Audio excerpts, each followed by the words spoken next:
newspaper. The Dallas Examiner has been presenting Monday Night Politics for over 12 consecutive years. The whole purpose is to inform the community of the candidates who are running for elected office so that when you go to vote, you are informed voters. The Dallas Examiner nor its sponsors endorses candidates for office. Tonight, well, before I even go any further, we could not do Monday Night Politics without two people who are behind the scenes. Trustee Thomas, who is our community advisor, and Robin Jimenez, a VP of production at the Dallas Examiner. And I want to thank them for working so hard all these years to help us produce Monday Night Politics. Tonight, we have as our moderator, Charles O'Neill. Charles was the first editor of the Dallas Examiner newspaper, and he is currently president of the Texas Association of African American Chambers of Commerce. Charles, welcome. Take it over. Good morning. Good morning. Good evening to everyone. I just need to, hi, Ms. Robin. Good to see you. Christy, good to see you. And Ms. White, how are you?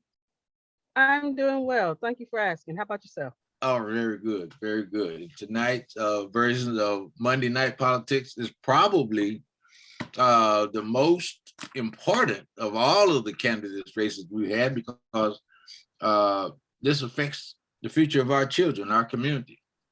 And so we're really, really, really pleased to be with you this evening and like to hear from you. If you will, introduce yourself to us and to our viewers and listeners, Ms. White, and what are your aspirations for Dallas Independent School District?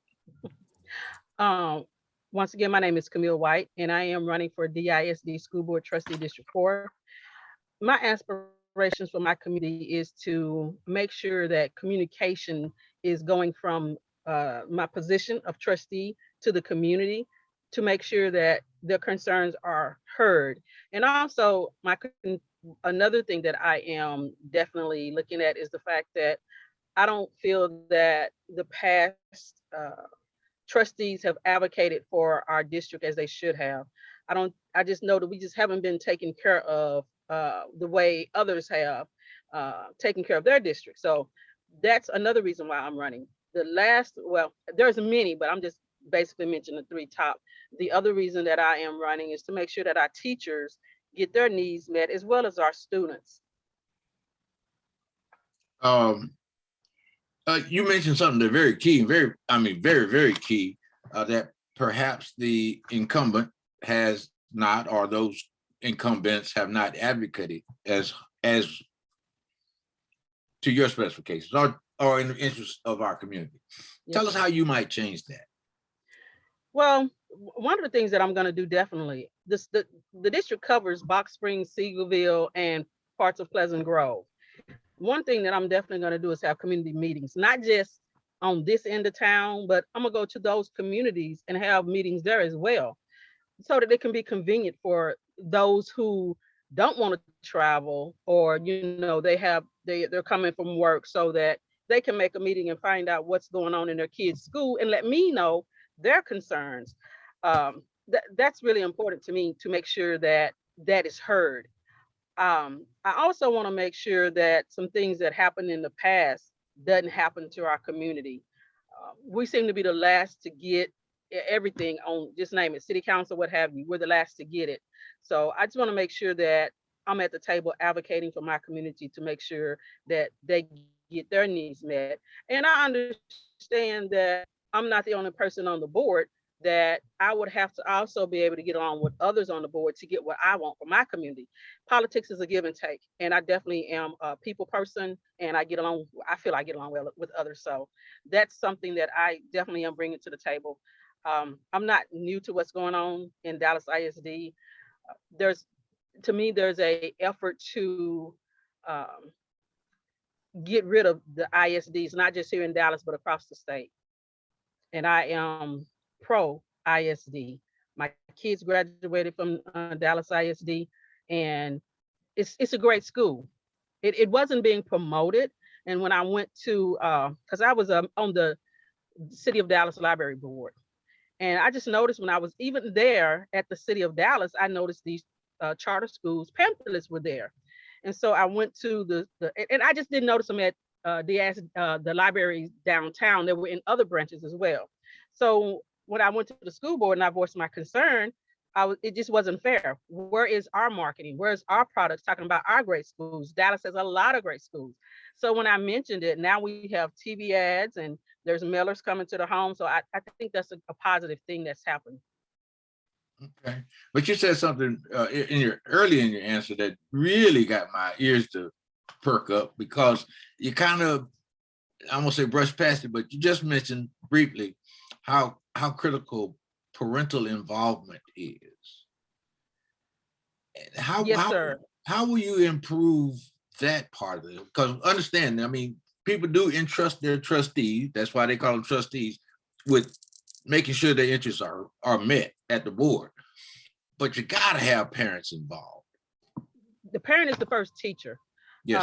I've was a part of PTA for many years, probably would still be a part of PTA, but there was certain transitions that took place and it went in a direction that I didn't like. So the parent is the first teacher once again. And DISD had basically pushed parents off the campuses, if you're asking me my personal opinion. But since the pandemic hit and teachers are leaving the district in large numbers, they're just like, hey, if you parents can come and sub, that'll be great. So they need warm bodies in the classroom. And we really wouldn't be having that problem I feel we wouldn't be having that problem if we continue to have those parent groups on the campus, because they do a lot of things. I mean, just like, you have a lot of high schools that have booster clubs. The PTA raised funds for the school. We filled in the gap where the budget did not. We bought everything from, magazines for the libraries. We gave teachers, money for supplies for their classrooms so they wouldn't have to take it out their pocket.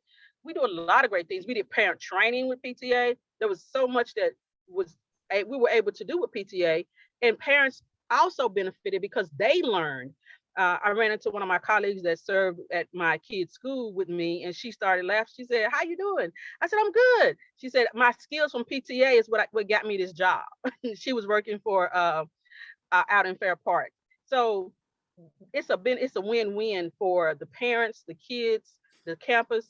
I totally agree. We need parent involvement.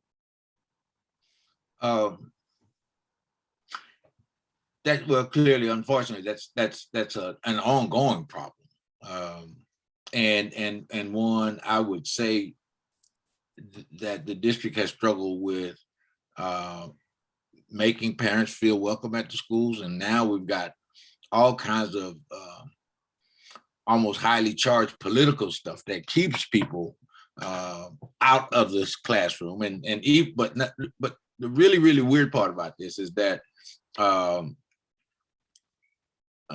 the politics of education has become so inflamed.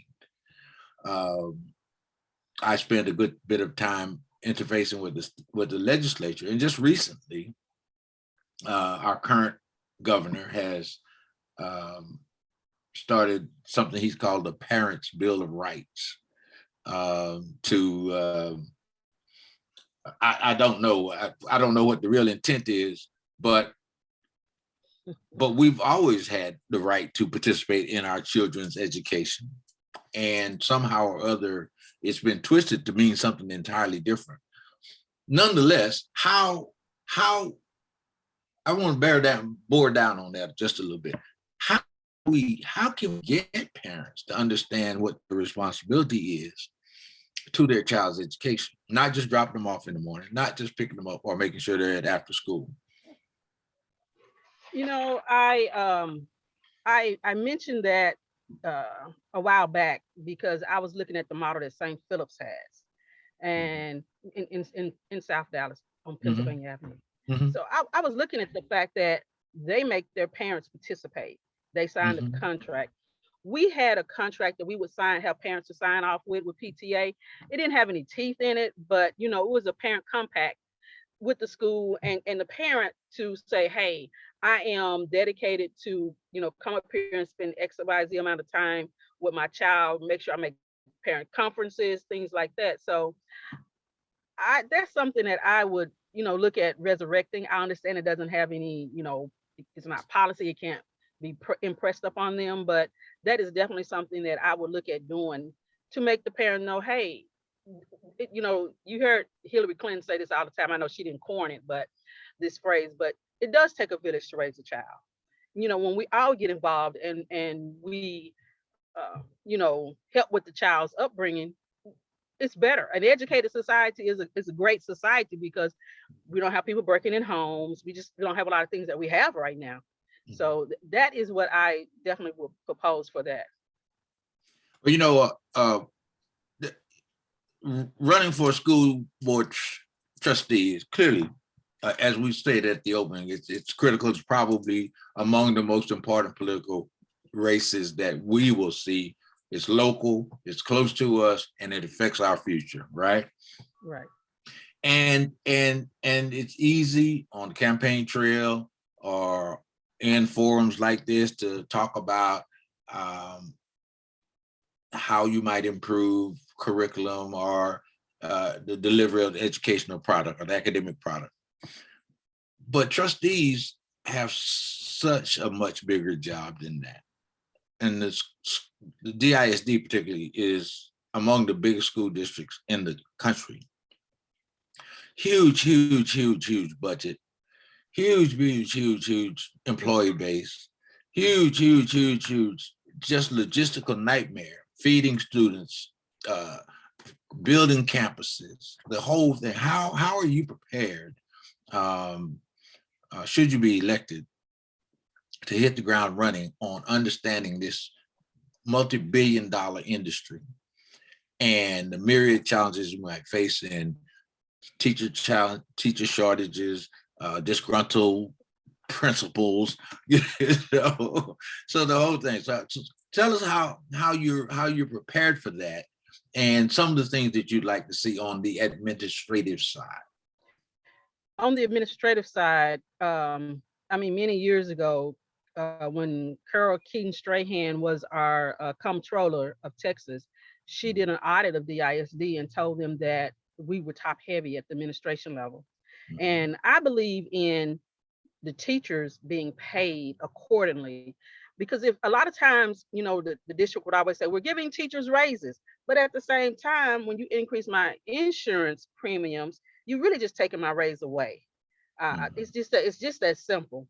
And that's something I feel that for the people who are at the campuses, they deserve the money.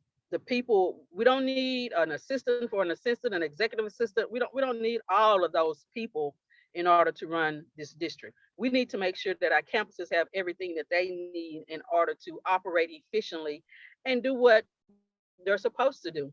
I can remember Jose Plata told me once, and when he told me this, I was just dumbfounded because I had not a clue. This has been probably over 30 years ago or longer. He told me DISD is not in the business of educating. It's a business. And when he said that, I was horrified and I just was in disbelief. But it's like what you said, it's a lot of money. When you have $1 billion, almost a 2 billion, we're at 2 billion, approximately 2 billion now. When you have a budget that huge, it's corruption going on. And I'm really surprised, just to be honest with you, that no one else has gone to jail concerning the ISD. I mean, at one point we had people going to jail all the time because they were stealing money. We even had an ex-superintendent go to jail because she was stealing money. Well, she misappropriated stealing something to me, but that's what happened. So, we really do need to be about making sure that our kids are getting the information that they need, because we are a global society. Let's just go and tell it like it is. Not only are we a global society, everything is shifting to automation or computerized technology, from your banking to customer service. Now we have people working from home on the computers. So the STEM campuses that we have is very, very important as far as, make sure our kids are educated. Some other things that I would do, ask me jump off running. Of course, I would definitely attend the board training that all the trustees have to go through. I'm going to make sure that I read my board packet. because that's very important. You have to know what's coming up for you to vote on. And I'm going to make sure that I do that. I understand this is an unpaid position, but if you volunteer to do it, you should do it to the best of your ability, like everything else in life. If you can't do it 100%, don't do it. Yeah. And I don't have anybody that, I don't work for a charter. I don't work for anybody else who is trying to control the resources at, 5151 Samuel Boulevard. I don't have any of those ties. I'm doing it because this is something that I've always done once I had kids and had them in school. I'm not gonna say I've been doing it all my life, but once I had my kids and they were in school, that's what I did. That's what I was, I was just like, hey, I'm here. I need to help out. And I help out in a lot of ways. I got an award for, my PTA work. And I was also gathering signatures when they decided to deconstitute Spruce High School, which, they bust our kids. They basically just had the ninth graders in and they bust our kids out here into South Dallas.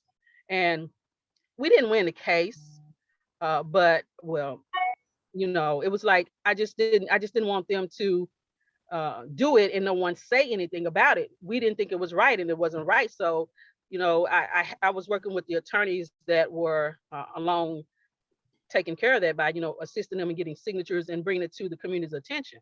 And that's just things that I've done for my community. I participate in the crime watch groups. I make sure that I'm a part of the CERT team because if something happens in my community, I want to make sure we're all safe, not just me and my household, but what the community, because we all matter. We all need to be able to get along and get things done in our community. And education is to that. Yeah, we've been very fortunate, and this is my selfish question. This is my question about Black folk particularly. Because we've been very fortunate in our community, from Dr. Conrad to Ms. Gillum, Thomas Jones, Yvonne Ewell, those who've served on our board that were very, very, very focused on the very specific and unique needs of Black children. And even though Black student population has been shrinking over the years, it's still clear that despite this shrinking number, we still aren't getting what we have paid for. I'll put it like that, because we have been invested in this district over 100 years and still have not effectively earned a return on our taxpayer investment. I'll put it like that. So are you prepared to be that kind of vocal advocate for this very, very unique slice of a district that, again, is shrinking, but is very, very much in need? Yes. And I hear what you're saying. I'm gonna call it what the buzzword, like they like to call it nowadays, critical race theory. Yes, ma'am. Bottom line is, I was door knocking and I knocked on this gentleman's door and he was like, "Are you for that CRT?" And I said, "Sir, I'm for everyone's history being recorded, because our history, we are American history." And he tells his story, but he doesn't want to tell everybody else's story. They just want you to know about Martin Luther King and about Malcolm X and a few other, some people, the majority of them, that's all they know. They don't, the kids know more now because, they get on TikTok, they get on YouTube, you can self-educate yourself.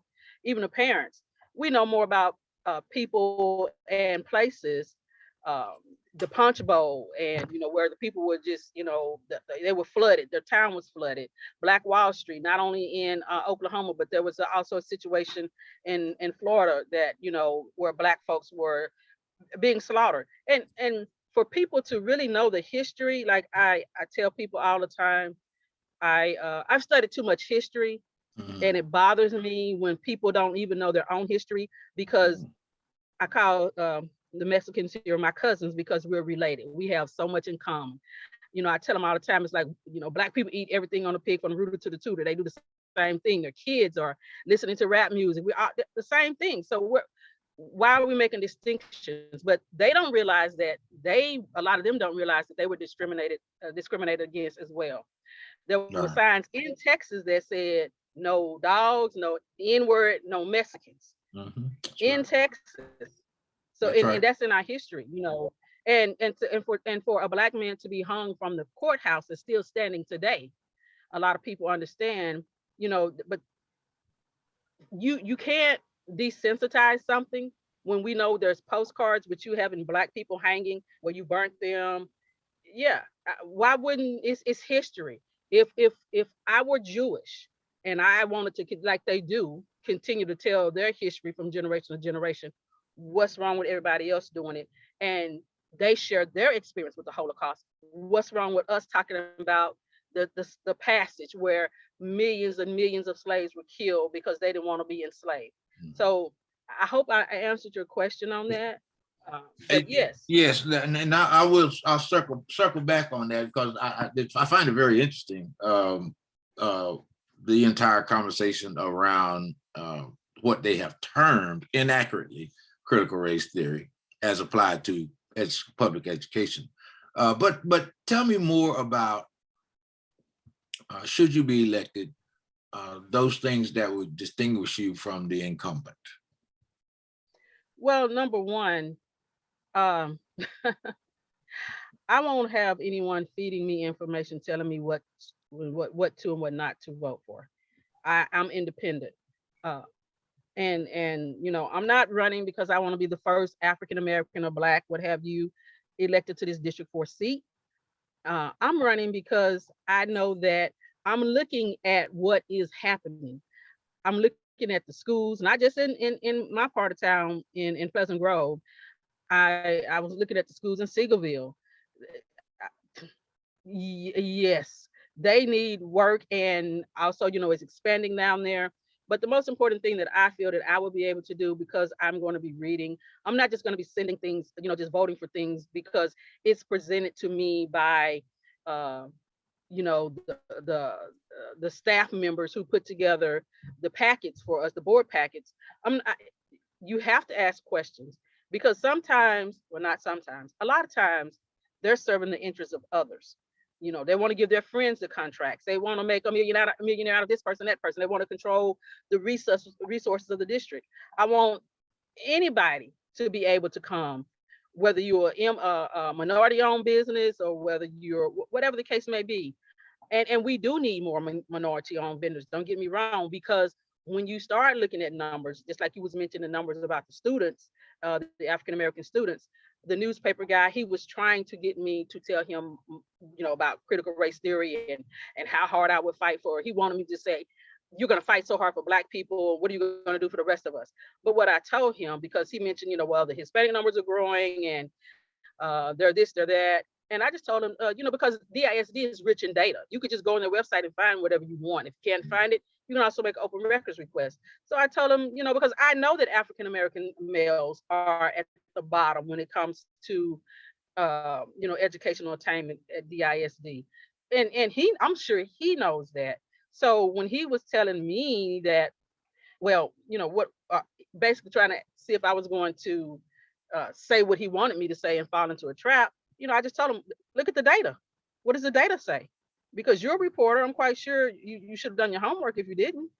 But it's very important to me that, and the fact that if I am elected, we will have 4 African American board members on that board. That's never happened before. And you know, there's been times when we've had African Americans on the board. I'm just telling you the truth. Everybody should know it. And there was infighting. And you know, I'm not saying there's been any, you know, here recently, but there different opinions. I'm going to leave it like that. Right. But I feel like that I would be able to, hopefully we all will be able to prayerfully do what we need to do for the kids and make sure that, you know, everybody gets a contract instead of it just going to one person who may have had it for over 15, 20 years. Again, should you be elected, you will be almost immediately faced with the biggest decision or the biggest challenge of any board of trustees, and that's hiring an executive. The current superintendent has announced his retirement, and picking the next leader of DISD is going to fall on the lap of the trustees, and in this case, a new trustee.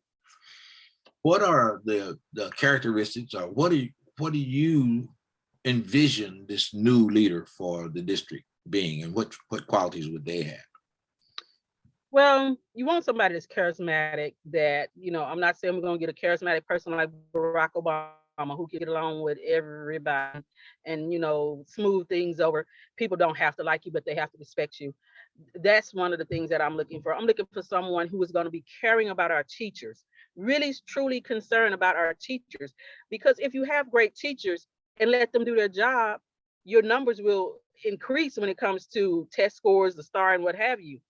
But when you start to anger them, I've never seen teachers leave at such a rate that I've been looking at over the last, a 5-year period. I never had heard of a teacher leaving in the middle of a school year before until here recently. It's commonplace, because the teachers love their kids so much that if they were going to have to leave their job because they were moving or what have you, they did it during the summertime. And when the kids got back, oh, Miss so-and-so, she's gone, but they got over because they met the new teacher. But some of the things that I also think the superintendent should do is know your role. And I think the trustees need to understand their role as well. Because when this superintendent was getting ready to leave, he picked his replacement. And I'm like, no one said anything but Miss Foreman. Joyce Foreman was the only person who spoke out and said, which I knew this before she spoke out and said it, but it was, why y'all didn't say it? It's the trustees who hire and fire the school superintendent, not the other way around. And it seems like this superintendent has been leading some of the board members. That's just my personal opinion. But I can like you as a person. I can love you to death, but if you're not doing what I feel is right by mainly our kids, I'm gonna disagree with you and let you know in a loving way. So that's one of the things that I feel. I think he needs to be able to look at everything objectively. One of the things I would like for him to do is to basically look and see, do we have too many people in the administration office that's top level that we can put money back on the campuses? We need to attract teachers. I mean, I understand now everybody has a teacher problem, but the ISD lost a lot of master teachers, a lot of good, great teachers. And we need to, I'm not saying we need to get them back, because some of them like, I'm not coming back. They see what's going on and they don't like it. The path that we're on now, I just want to make sure that the superintendent is able to get along with the teachers and just everyone involved, and has an ear for parents. Because I know at one point, even with Mike Moses, if you needed to talk to him, you could actually really talk to him. He wasn't like, I'm superior, I don't talk to peasants, parents. He actually talked to you, he had a meeting with you. And it was, you were allowed to follow the chain of command in order to get things done. Mm-hmm. What do you think about the almost intrusive presence of they probably would call themselves public-private partnerships like Teach for America and Commit Partnership, that are just putting lots and lots of pressure on the institution of the ISD, far out of proportion to what parent voices are able to do, far out of proportion to, even in many cases, what trustees are able to do. How do we manage that monkey, so to speak? How do we get that genie back in the bottle? That genie is so out of control. I think if we had I hadn't looked at any laws, but I'm sure there's been some that's been broken. Mm-hmm. Because, for you to have someone that works for this company sit on our board, I was just amazed. I was just like, it's so many people who either work for charters or some of these companies you just mentioned on our ISD. We're not going, we can't go get on your boards because it's private. Mm-hmm. But why don't you go over there and help them out if you so forthly want to do? But what they're trying to do, in my personal opinion, is systematically dismantle the ISD. They want to control that. It's almost like they want to experiment with our kids. Go experiment with your kids. Go experiment with your teachers. Make sure that our class size ratios are what they need to be. Get us what we need to be the shining stars that we are.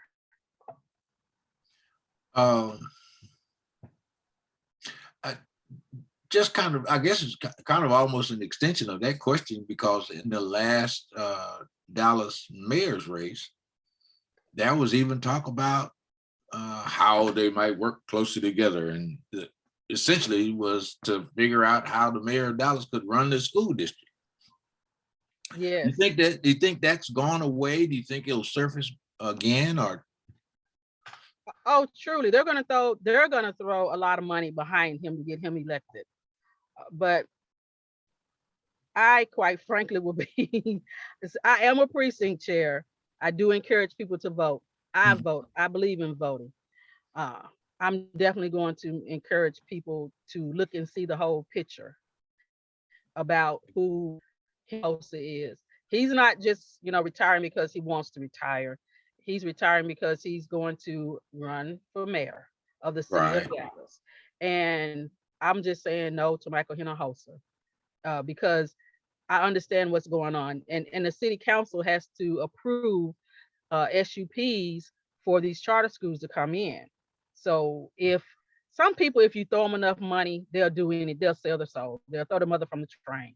And to me, that's not important. You shouldn't put money over people. We're watching it happen all the time, play out around us every day. But no, I'm so against that. And I see what's going on. I just want our community to see it and not be fooled. Just because, and this is a quote from Reverend Dr. Reverend Zan Wesley Holmes. Just because you're my skin kin don't mean you are my kin. Meaning just because you look like me don't mean you're serving me. And just because he looks like the Hispanic community, he is not serving the Hispanic community by doing some of the things that he's been doing. It's been self-gain. That's just like before he left, people get amnesia around here. But before he left, the first time when he left, he had given resources to his son, a scholarship. I'm going, how did that happen? And how did we forget? I mean, I'm all for forgiving and forgetting. Excuse me, let me rephrase that. I misspoke. I'm all for forgiving, but I'm not going to forget. I'm going to remember what you did. And I just feel that what he did, no, yes. He shouldn't have done it and shouldn't have been, yeah. Well, one more question. This one's personal to me before we go to our close, but you mentioned earlier in one of your answers that Black males continue to be at the bottom of educational attainment. What is your plan? What is your strategy for fixing that? That's really, really important.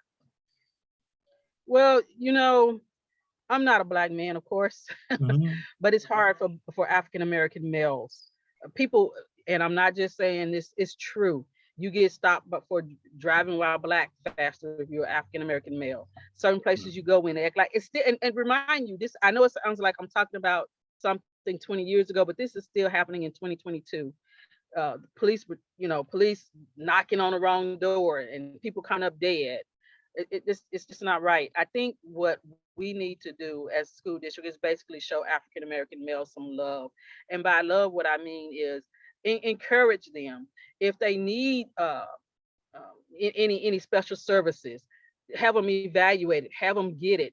Make sure that they don't, they're comfortable when you are teaching them, and make sure that you don't have a bad teacher that's ridiculing them, because that happens as well. You have some teachers out there that shouldn't be in the classroom.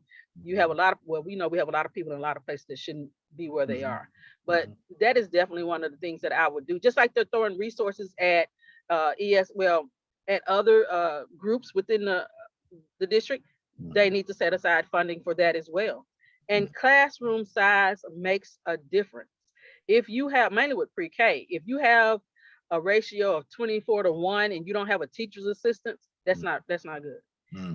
And a lot of times TEA was giving DISD waivers to allow them to overlook the amount of students and teacher ratios.